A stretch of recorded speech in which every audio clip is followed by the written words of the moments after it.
천사가 마리아를 만나는 장면이 성경에 기록이 되어 있는데요. 누가복음 1장에 보시면은 28절에 이렇게 말합니다.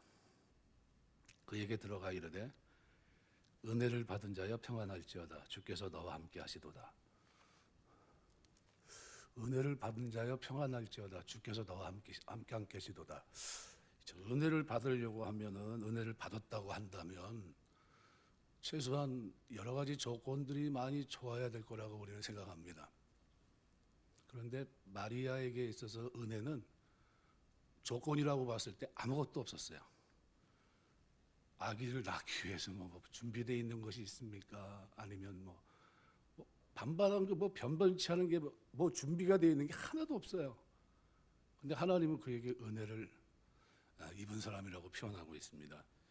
그래서 은혜를 받은 자여 평안할지어다 주께서 너와 함께 하시도다. 오늘 이 얘기를 하는 이유는요, 놀라운 인사말을 오늘 본문이 기록하고 있기 때문입니다.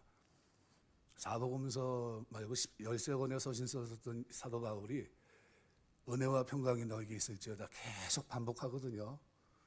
그런데 그 은혜와 평강을 그렇게 강조했던 그 메시지가 사도 요한에 의해서 마지막에 제대로 다시 한번 드러내집니다. 우리 신앙생활이 뭐냐면 하나님의 은혜로 말미암은 평강이란 거예요.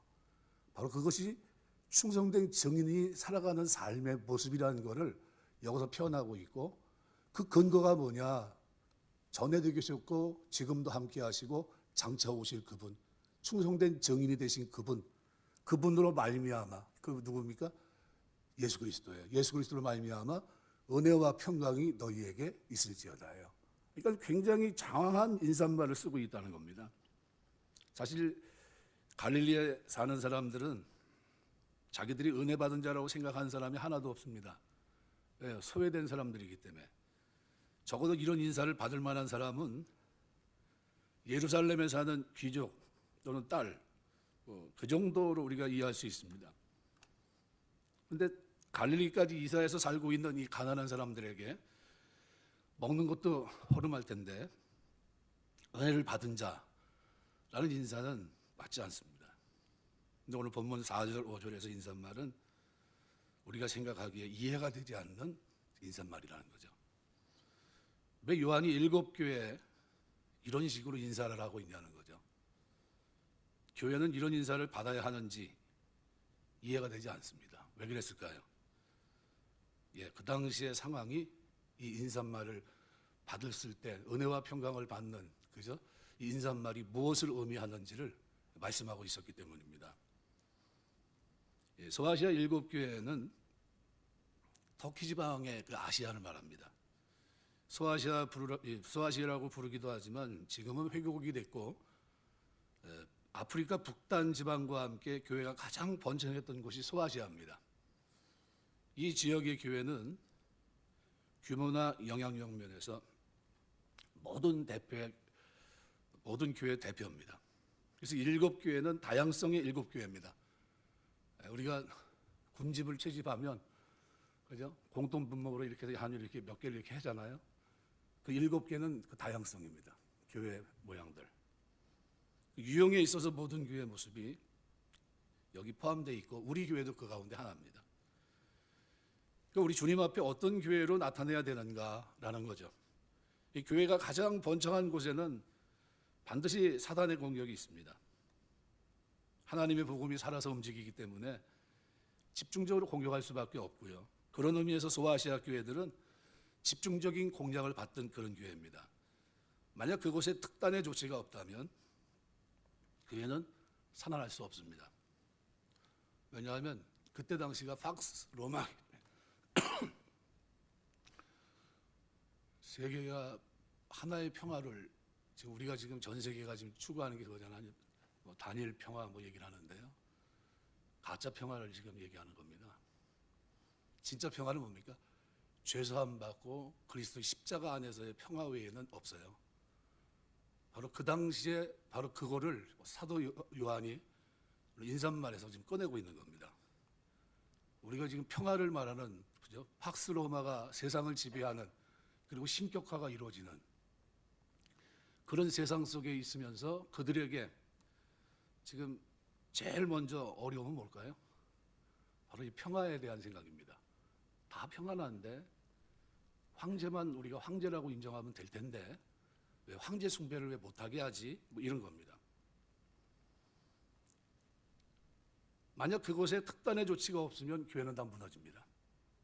하나님의 나라가 무너지게 됐고 바울이 전했고 요한이 전했던 모든 메시지들이 다 무너집니다. 심각하게 교회를 붙들 필요가 있었고요.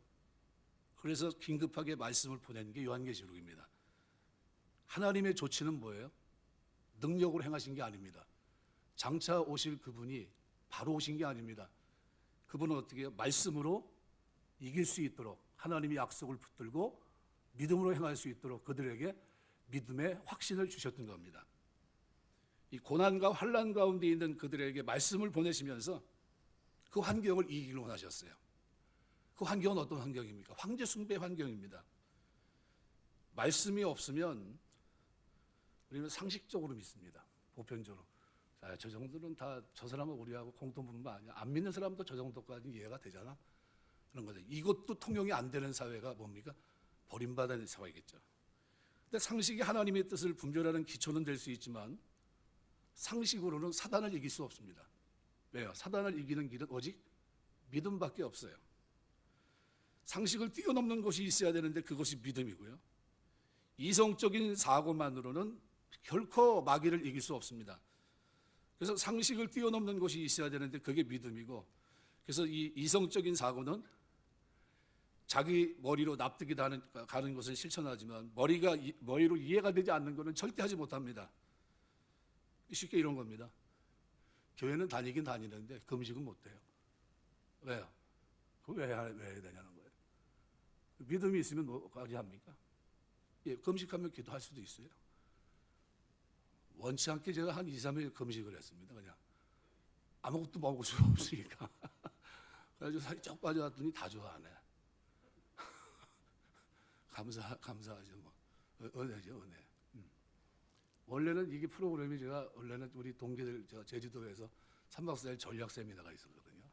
다 모이기로 했는데 하나님이 가기 전에 이렇게 저를 그냥 못 가게 만들어가지고 주저앉혀 놓고서 쉬게 하시더라고요. 그래서 이게 하나님 뭐 뜻이 있나 보다 생각하고 이제 말았는데요. 그래도 감사했어요. 절대 그 환경에 대해서 제가 원망하거나 불평하거나 이러지 않습니다. 저 감사했지. 하나님 뜻이 있겠지. 그리고 감사했어요. 상식을 뛰어넘는 것이 있어야 되는데 그게 믿음입니다. 그래서 이성적인 사고만으로는 사단을 이길 수 없고, 이성적인 사고는 납득되는 건 실천하지만 납득이 안 되면 어떻게 해요? 실천하지 못합니다. 그러니까 신앙의 위대한 힘은요, 이성적인 판단을 뛰어넘는다는 데 있습니다. 말씀이 그래서 필요한 거예요. 말씀이. 하나님의 말씀에 약속이 없으면 믿음으로 뛰어넘을 수가 없어요. 내가 이해하는 것만 행동하고 그 이상은 죽어도 하지 못합니다. 그 사람은 신앙의 힘으로 사는 게 아니라 이성의 힘으로 사는 거예요. 자기 판단 능력으로. 그래서 믿음이 우리에게 필요합니다. 오늘 저와 여러분의 신앙생활 속에 하나님의 말씀이 여러분에게 큰 믿음을 주시는 능력이 되시길 주의 이름으로 축원합니다. 이 말씀이 비치기 시작하면요, 로고스의 말씀이 레마에서 깨닫는 말씀으로 나에게 역사하는 말씀, 능력의 말씀이 되면요, 그럼 달라져요. 믿음으로 옳은 것을 향해서 모든 전제나 모든 이론들을 물리치고 그리고 전제 나갑니다. 그리고 마귀와 싸워요. 그러면 하나님 말씀을 듣는 것은 그래서 대단히 중요합니다. 그래서 이 전제를 앞에 두고 요한계시록이 먼저 얘기한 게 뭡니까? 예언의 책을 읽는 자와 듣는 자와 가운데 기록한 것을 지키는 자가 복이 있다. 때가 가까움이라 그 얘기를 한 겁니다. 왜? 믿음의 싸움이 아니고서는 결코 하나님을 기쁘시게 할 수 없기 때문입니다. 요한의 이런 인사가 교회에 주어졌는데 교회에게는 위로의 메시지였습니다. 그럼 그걸 어떻게 우리가 알 수 있습니까? 그 당시 상황을 보면 이해가 돼요. 이때 로마는요, 인류 역사상 최대 강대국입니다. 더 이상 전쟁할 나라가 없고요, 대항할 나라도 없었습니다. 정복할 대상도 없고요. 그래서 절대자가 됐습니다. 로마 황제가 신으로 추앙했고요. 로마 언론에서는 신으로 추앙을 시켰고, 소아시아에서는 황제 숭배로 인한 교회 박해가 시작됐습니다. 전 세계에서 로마 황제 유일한 적은 딱 한 군데뿐이 없어요. 어디입니까? 교회예요. 예수 그리스도를 믿는 사람들. 왜요? 황제 숭배를 거부하고 그를 주라 고백하는 것을 거부했기 때문에. 이건 누구만 할 수 있는 사람입니까? 이건 어떤 사람만 황제 숭배를 거부하고 그것을 이겨나갈 수 있습니까? 은혜 입은 사람들. 은혜 입은 사람들. 은혜와 평강이 너에게 있을지어다. 이 은혜와 평강이 있는 사람들. 이 사람들이 어떻게 해요? 그걸 이길 수 있는 겁니다. 그래서 성도들의 머릿속에 떠오르는 생각이 있다면 제일 먼저 황제 숭배가 터졌을 때 어떻게 해야 되지? 하나님 어떻게 해야 됩니까? 하나님 도대체 어디 계시는 겁니까? 어떻게 해야 되죠? 이 상황에서 다 던지고 우리가 여기서 그냥 죽어야 되는 겁니까? 아니면 어떻게 해야 되는 겁니까? 라는 질문이 자연스럽게 던져집니다. 왜 이런 일이 일어나도록 방치하십니까? 도대체 하나님 뭘 하고 계시는 겁니까? 라는 의심이 들 수밖에 없는 그런 환경입니다. 그때 요한은 삼위 하나님의 이름으로 교회 문안합니다. 여전히 하나님이 온 우주를 통치하고 계시고 지금 왕에게 반역하고 있는 자들은 교회가 아니라 바로 로마 황제 자신이라고 하는 것을 분명히 하는 겁니다. 그 인사를 통해서 교회는 큰 위로를 받았을 겁니다. 주님이 왕이시지라는 거죠. 그래서 이 삼위 하나님의 인사의 모습을 보면요, 이제도 계시고 하나님을 제일 먼저 이제도 계시고라는 표현을 쓰고 계십니다. 교회로 하여금 정신을 차리게 하는 말씀이었을 겁니다. 지금도 살아서 역사하시는 분이라는 거예요. 악한 자들이 모여 자기의 지을 죄를 자랑하고 있고 그들이 너무 악하기 때문에 아무 말도 하는 사람이 없는데, 그런데 한 사람이 뚝 불쑥 튀어나와서 나는 하는 말이 하나님은 지금도 살아계셔, 이렇게 얘기한 겁니다. 얼마나 큰 충격이었을까요? 그 한마디는 그 악인들에게는 전곡을 찌른 말이 될 겁니다.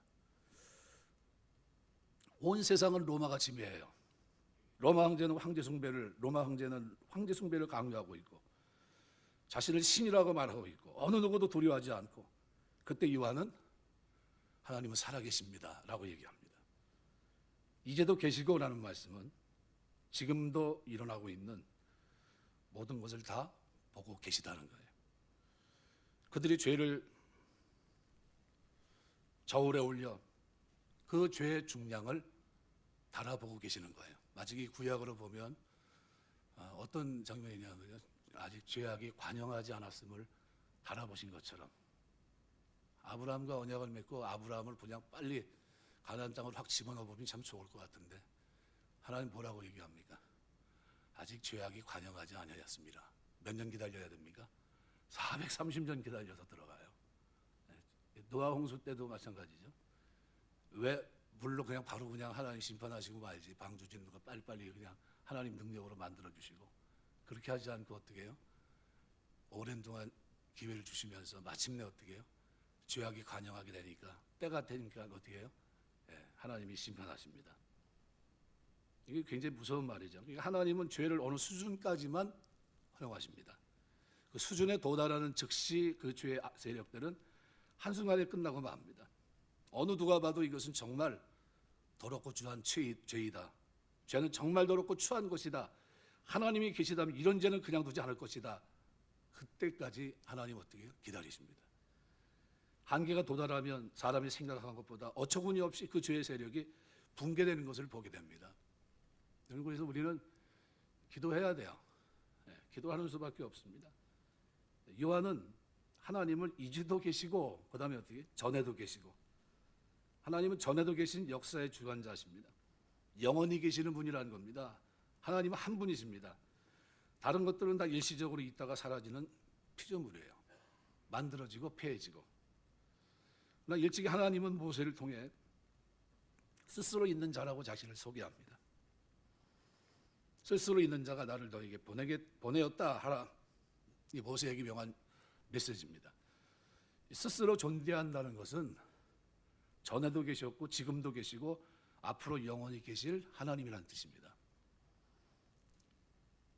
누가 만들어 존재하는 분이 아니라는 거예요. 영원부터 스스로 존재하신 분입니다. 그리고 오늘 본문에는 또 하나 하나님을 장차 오실 이라고 소개합니다. 앞으로 오셔서 세상을 심판하신다, 뭐 이런 뜻인데요. 근데 이 장차 오실 이 단어와 관계돼서 1장 8절에 보면요, 이렇게 말합니다. 주 하나님이 이르시되 나는 알파 오메가라, 이제도 있고 전에도 있었고 장차 올 자요 전능한 자라 하시더라. 또 4장 8절에도 보시면요, 내 생물은 각각 6날개를 가졌고 그 안과 주위에 눈들이 가득하더라. 그런데 밤낮 쉬지 않고 이르기를 거룩하다 거룩하다 거룩하다 주 하나님 곧 전능하신 이여 전에도 계셨고 이제도 계시고 장차 오실 이시니라. 이 장차 오실 이에 대한 게 여기 2절이 딱 나옵니다. 그리고 뒤에는 장차 오실 이에 대한 기록이 없어요. 그러니까 요한계시록 전체에서 이 장차 오실 이라는 이 오다라는 뜻의 이 에르코마이는 현재 분사형으로 되어 있는 단어입니다. 그러니까 문자적으로는 오시고 계시는 이, 오시는 이라는 이런 표현인데요. 하나님의 미래적 측면을 현재 진행적 의미로 요한이 바꿔버렸어요. 무슨 얘기냐면 하나님의 단순한 미래적 실존이 아니라 구원과 심판을 위해 이 세상에 도래하시는 것으로 하나님의 미래를 표현하기 위함입니다. 그러니까 하나님은 지금 현재 우리와 함께 가시면서 어떻게 해요? 오시고 계신 거예요. 계속해서. 그러니까 하나님은 이 세상을 만드시고 가만히 두시는 분이 아니라 변함없이 간섭하시고 함께 하시고 최종적으로 모든 것을 하나님 뜻대로 심판하시는 분이에요. 그래서 죄는 뒤로 유보했지만 유보로 끝나지 않습니다. 반드시 마침표를 찍어야 돼요. 심판입니다. 결국 요한이 인사하고 있는 내용이 뭐냐 하면요, 우리들의 눈에는 악의 세력만 보입니다. 그게 지배하는 것 같고요, 하나님의 통치는 정지된 것 같습니다. 그런데 하나님의 통치는 한순간도 정지된 적이 없고 그런 악한 자들이 하나님 심판을 받지 않은 적이 한 번도 없다는 겁니다. 하나님이 이전부터 이 세상을 통치해 오셨고 지금도 그렇고 앞으로도 그렇게 하실 것이다 라는 뜻이에요. 이 인사가 어려운 환난 현실 속에 교회에 얼마나 큰 위로가 되었을까. 이제 죽어가야 되거든요. 내가 황제 숭배를 거부했기 때문에 바로 주님, 그죠? 나에게 이제도 이제 나와 함께 하실 영원히 장차 오실 그분이 나의 주님이신데 그분이 이제 나를 은혜로 평강으로 인사를 하신 분인데 그걸 내가 받아들인다고 하는 것은 뭡니까? 이제는 그 주님만 높이고 그 말씀을 따라 살겠다는 그런 의미예요. 그러니까 하나님이 이전부터 이 세상을 통치하셨고 지금도 앞으로도 그렇게 하십니다. 그러니까 이와 같은 위로는 성경에 대해서 또는 짧게 인사한 것으로 이어지고 있는데 아마 이건 필요 때문에 그렇게 한 것 같습니다. 먼저 교회로 하여금 정신을 차리게 한 후 그리스도의 왕되심을 증거하기 위해서 이렇게 한 것 같아요. 스가랴서에 보면 4장 2절이나 4장 1절에서 14절 같은 말씀에 보면요, 일곱 보좌 일곱 영에 대한 내용들이 쭉 나옵니다. 성령의 존재와 역할에 대한 설명이라고 볼 수 있는데 이미 구약에서 말씀하셨던 그런 내용들입니다. 그러니까 성령은 하나님으로부터 나옵니다. 하나님으로부터 영원히 나오는 거예요. 성령은. 그리고 그것은 일곱 영이기 때문에 각 교회를 충만케 하시기에 부족함이 없습니다. 일곱 교회 일곱 영. 교회가 성령으로 충만하지 못한 것은 성령의 능력이 부족해서 그런 것이 아니라 이것은 교회가 믿음에 서 있지 않기 때문입니다. 황제 숭배 또는 율법 폐기론적 방탕한 사조는 악한 영 사단의 역사입니다. 하나님의 영은 이런 악한 영의 역사를 쳐부수기에 부족함이 없습니다. 단지 교회가 어디에 서 있을 때요? 말씀 안에, 말씀이라는 믿음 안에 서 있을 때입니다. 우리가 매 순간 하나님의 영이 임하셔서 우리를 새롭게 하시기를 간구해야 됩니다. 우리 이 시대를 살면서 우리는 동성애법이라고 하는 악법이 우리 눈앞에 지금 펼쳐지고요. 세계적으로 이 문제가 지금 어떻게 해요? 마치 관행처럼, 그죠? 마치 호의적인 사람들처럼, 윤리 도덕적인 사람들처럼, 오히려 교회 다니는 사람보다도 자기들이 더 인격적인 사람인 것처럼 미화시키는 것 같은, 그죠? 그런 모습을 우리가 지금 지켜보고 있습니다. 누구의 역사입니까? 사단의 역사예요. 이런 역사가 일어날 때 우리는 말씀과 믿음 위에 서 있어야 되는 겁니다. 그리고 이것이 아니라는 것을 분명히 얘기해야 되겠고요. 거기에 대해서 정확하게 우리는 우리 위치를 고백해내야 합니다. 나는 하나님 이것을 받아들일 수 없고요. 이와 같은 일들이 진행되지 않도록 이 땅에서 이 죄악이 관영화되지 않도록 지켜달라고 우리는 기도해야 됩니다. 그리고 우리 아이들에게 이것을 가르쳐야 돼요. 교회가 믿음에 서 있어야 됩니다. 우리가 매 순간 하나님의 영이 임하셔서 우리를 새롭게 하시기를 그래서 간구해야 되고요. 우리 힘으로는 이런 악한 사상들과 악한 세력을 이길 수 없습니다. 이길 수 있는 것은 오직 하나님의 보호자 앞에 있는 일곱 영이신 성령의 능력밖에 없습니다. 그래서 이 주님을 오늘 본문에서는 뭐라고 표현하고 있냐면 또 충성된 증인으로 죽은 자들 가운데 먼저 나시고 땅의 임금들의 머리가 되신 예수 그리스도 이렇게 표현합니다. 자, 이게 중요합니다. 호 마르티스 호 피스토스 이렇게 되어 있어요. 충성된 증인, 예수 그리스도를 증인으로 제시한 유일한 경우의 본문이 바로 오늘 본문입니다. 그러니까 예수 그리스도를 증인으로 묘사하고 있어요. 증인으로. 그러니까 충성된 증인으로 증거하고 있는데 예수님께서 하나님과의 언약을 끝까지 지키셨다는 것을 나타내주고 있는데요. 죽기까지 그 언약을 지키셨다는 겁니다. 이건 주님은 교회들에게 지금 뭘 요구하는 겁니까? 충성된 증인을 요구하는 거예요. 우리가 신앙 안에서 이 시대를 살면서 믿음으로 충성된 증인 되시길 주 이름으로 축원합니다. 바로 이 인사말을 하고 있는 거예요. 주님께서 죽기까지 하나님 약속을 붙드신 것처럼 이제 교회 모인 요구되는 삶은 예수 그리스도 복음을 위해서 죽기까지 증인이 되는 삶이라는 겁니다. 이 증인의 삶을 위해서 120문도 마가의 다락방에 성령이 임재하셨고요. 이 충성된 증인들을 지금도 하나님은 세워나가고 계십니다. 주님이 죽으셨던 것처럼 우리에게 충성된 증인의 삶을 살 것을 얘기합니다. 마르티스라는 이 증인이란 말은요, 순교자, 영어로 마르티오라는 이 단어는 원적으로는 순교를 뜻합니다. 그러니까 예수께서 충성된 증인이라는 점은 두 가지를 한 겁니다. 진리를 전파했을 뿐만 아니라 진리를 이루시기 위해 목숨까지 버리셨다는 것을 의미합니다. 십자가의 죽음, 이것까지예요. 우리가 내가 예수를 믿고 하나님을 섬기고 하나님의 충성된 증인이 됐다고 하는 것은 말씀을 어떻게 해요? 그냥 이해하는 정도일까요? 아니에요. 그 말씀을 받아들이고 그 다음에 어떻게 해요? 그 말씀 때문에 순종하는 거기까지 나가야 되는 거예요. 그게 올바른 증인입니다. 초대교회 교인들은 주님을 위해 죽을 기회를 사용했나요? 안 했나요? 사용하지 않았어요. 만일 주님을 위해 죽을 수 있다면 기꺼이 죽겠습니다. 이렇게 선택을 했습니다. 그들은 충성된 증인이 되기를 기뻐했습니다. 왜? 어떤 인사를 받았기 때문에요? 상상하지도 못했던 어마어마한 인사를 받은 겁니다. 어떤 인사요? 은혜와 평강이 있는. 그래서 오늘 1장 5절에 그 얘기를 한 겁니다. 예수 그리스도를 말미암아 은혜와 평강이 너희에게 있기를 원하노라. 바로 이 은혜와 평강이 우리에게 있기를 원하는 거예요. 하나님은 우리가 이 시대를 살는데요, 이 은혜와 평강이 있기를 원하십니다. 이게 은혜와 평강이 있어야 어떻게 살아가요? 충성된 증인으로 사는 겁니다. 고통은 잠깐입니다. 그 뒤에는 어느 누구도 얻을 수 없는 칭찬과 존귀가 있는데 아무나 주를 위해 죽을 수 없습니다. 죽음을 통해 그리스도를 증거한다는 것은 가장 귀한 일인데 이 일은 잘 주어지지 않아요. 주님 그런 일시적인 고통을 두려워하지 말라고 권고하십니다. 교회의 머리시고 땅의 임금들의 머리이신 예수님은 교회가 황제에게 반역하고 있는 것이 아니라 황제가 그리스도에게 반역하고 있다는 것을 말씀합니다. 아무리 황제라 하여도 위에서 권세를 주지 않으면 소용없는데 이 세상의 모든 권세는 위로부터 주어진 겁니다. 그러면 모든 임금의 머리신 그리스도를 거역하면서 절대적으로 이 권위를 행사하는 것은 바로 죄가 되는 겁니다.